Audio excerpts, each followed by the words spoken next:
नमस्कार, बाज़ार है चैनल में आपका स्वागत है। और समय है आज की ताज़ा खबर का। तो ताज़ा खबर पे आप देख रहे हैं जेपी मॉर्गन ने क्या बोला है। जेपी मॉर्गन ने MSCI EM इंडेक्स के लिए घटाया टारगेट।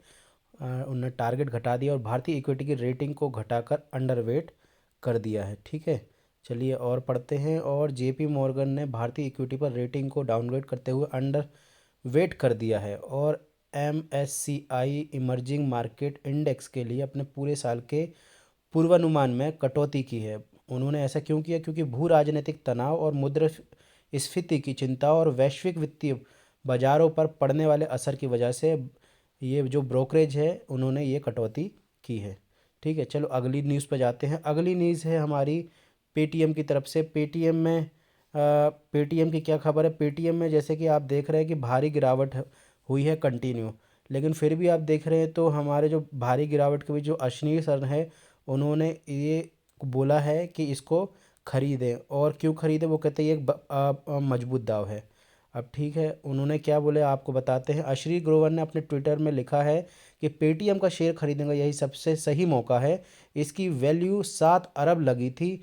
सिर्फ फंड से 4.6 अरब डॉलर जुटाए गए थे। कैश इन हैंड करीब 1.5 अरब डॉलर होना चाहिए।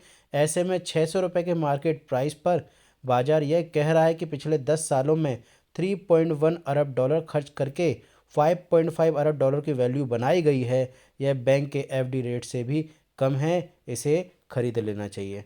ठीक है, चलो अगले उस न्यूज़ पे चलेंगे। अगली न्यूज़ है हमारे ग्लोबल मार्केट से। ग्लोबल मार्केट की क्या न्यूज़ है? अमेरिकी बाजारों में तेज़ी दिखी है। रशियन डिफ़ॉल्ट और US फेड से जो जुड़ा जो डर है वो कम हुआ है। US का जो फेड है वो भले ही उन्होंने कम किया है, लेकिन फिर भी क्या हुआ, उसका डर था कि जिसके कारण ये मार्केट गिरेगा। अब ऐसा वो मार्केट नहीं गिरा है और रशियन जो डिफ़ॉल्ट कर सकता था वो भी उन्होंने नहीं किया है। उन्होंने कुछ बॉन्ड वॉन्ड दे दिए हैं जिससे वो डिफ़ॉल्ट नहीं हो रहा है। ठीक है, देखो इसमें क्या लिखा है कि गुरुवार के कारोबार में 3 अहम अमेरिका इंडेक्स में 1% से ज़्यादा की बढ़ोतरी के साथ बंद हुए हैं। गुरुवार के कारोबार में तीनों अहम अमेरिकन इंडेक्स 1% से ज़्यादा की कारोबारी के साथ बंद हुए। US फेड की तरफ से ब्याज दरों में की गई बढ़ोतरी से कोई झटका नहीं लगा है, क्योंकि यह बाजार की उम्मीद के अनुरूप ही रहा है। ठीक है, और चौथी है खबर जो मैं आपको बताने वाला हूँ, धनलक्ष्मी बैंक की तरफ से। धनलक्ष्मी बैंक ने के बोर्ड ने 130 करोड़ रुपए का राइट इशू को मंजूरी दी है। ठीक है, चलिए और पढ़ते हैं इसके विषय में।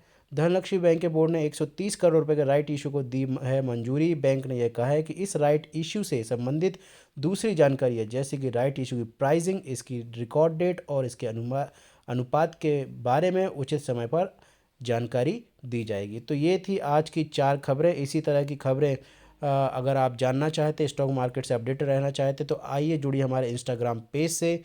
इंस्टाग्राम पेज है बाज़ार है के नाम से।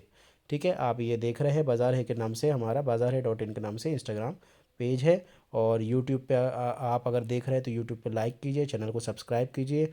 और मिलते हैं रोज़ रात 8 बजे और चैनल्स के अपडेट्स के साथ। और न्यू जो आपको स्टॉक्स की न्यूज़ है वो भी आपको इसमें मिलती रहेंगी। चलिए टाटा बाय बाय, सही हो नारा।